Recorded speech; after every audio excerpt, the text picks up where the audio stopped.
இது இன்ஃபோநெட்டின் சமூக பார்வை.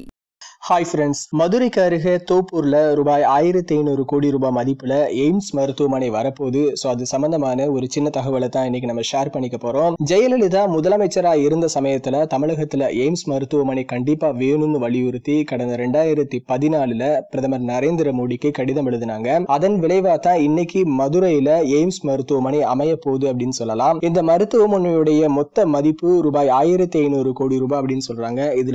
இது 200 ஏக்கர் அளவுல அமைய போகுது. இந்த மொத்த மருத்துவமனையிலையும் 750 படுக்கை வசதிகள் இருக்க போது. நவீன மருத்துவமனை தான் இது.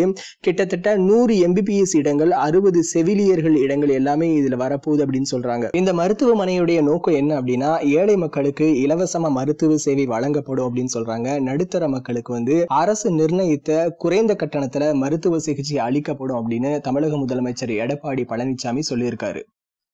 போன்ற சமூக நிகழ்வுகளை தெரிந்து கொள்ள லைக் பண்ணுங்க, கமெண்ட் பண்ணுங்க, ஷேர் பண்ணுங்க.